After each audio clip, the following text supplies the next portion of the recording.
Perhatikan gambar berikut ini. Jadi ada dua muatan ya, muatan A dan B yang berjarak 10 cm.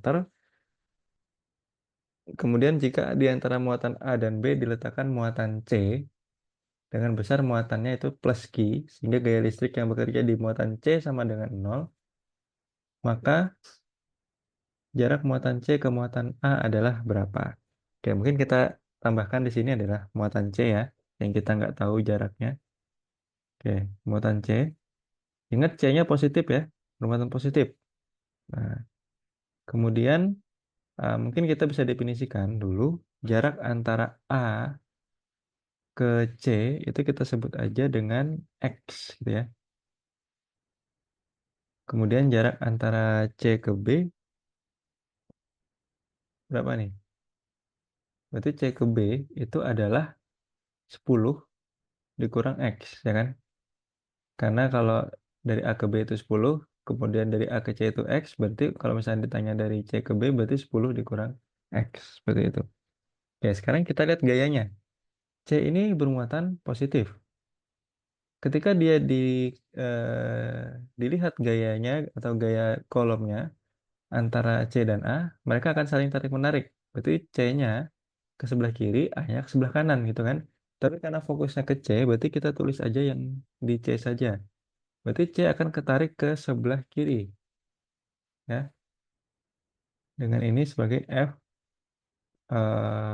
CA gitu ya. Artinya gaya kolom atau gaya listrik C akibat A gitu ya.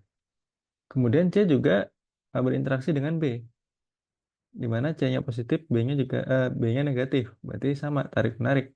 C-nya akan ketarik ke arah B.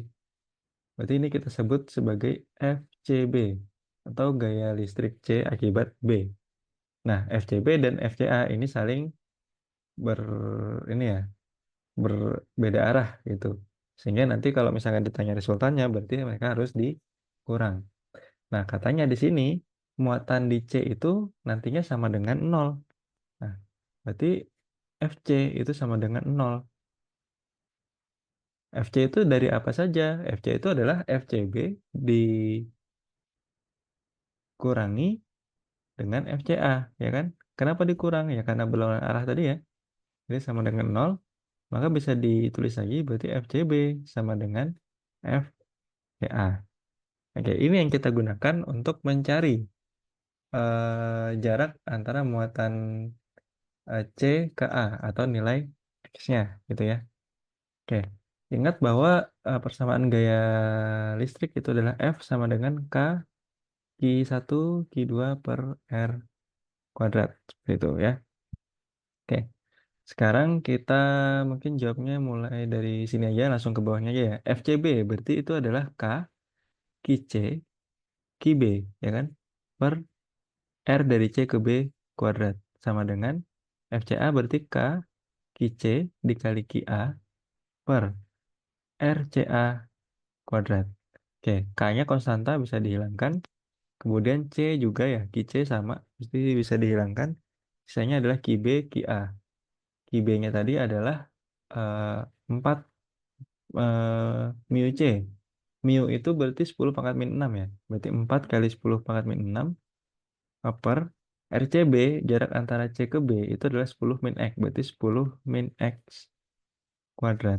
Nah, itu sama dengan QA, berarti QA-nya adalah 9. Karena ini mu juga ya, berarti 9 kali 10 pangkat min 6 per RCA. R dari C ke A itu adalah X, berarti X kuadrat gitu ya. Nah, bisa dihilangkan lagi nih mu-nya nih ya. Oke, selanjutnya gimana? Kita tukar atau kali silang. Jadi kita tukar posisi. Jadi 9-nya ini dipindah ke posisinya 10 min X kuadrat, sedangkan 10 min X kuadratnya pindah ke atas gitu. Menggantikan posisi yang 9. Berarti jadi gini, 4 per 9 sama dengan 10 min X kuadrat per X kuadrat gitu ya.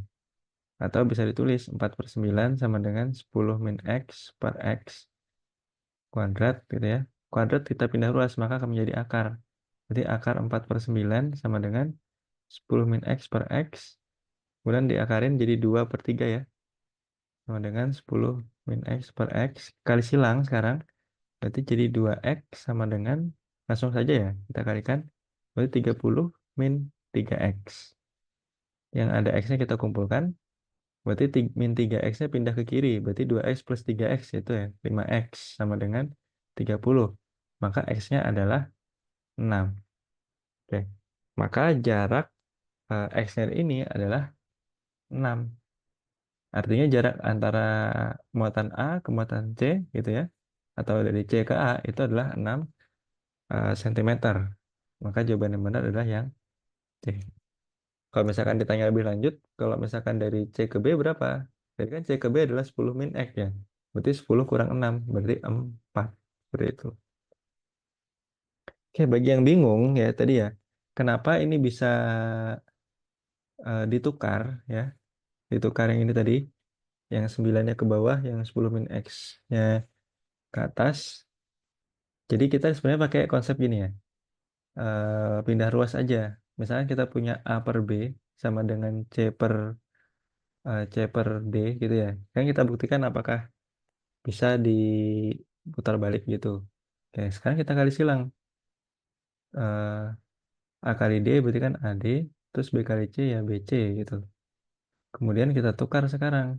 Ini menjadi A, C-nya kalau pindah ruas ke kiri akan menjadi pembagi, berarti A per C. Kemudian B ya, B-nya tetap sini, D-nya pindah ruas ke kiri ke kanan, berarti jadi pembagi, berarti B per D. Nah, sekarang lihat perbedaannya, ya kan? Jadi ada pertukaran antara yang C dan B, ya kan? Sama kayak kasus yang tadi, pertukarannya yang itu. Ya. Oke, sekian untuk soal yang ini. Sampai jumpa di video selanjutnya.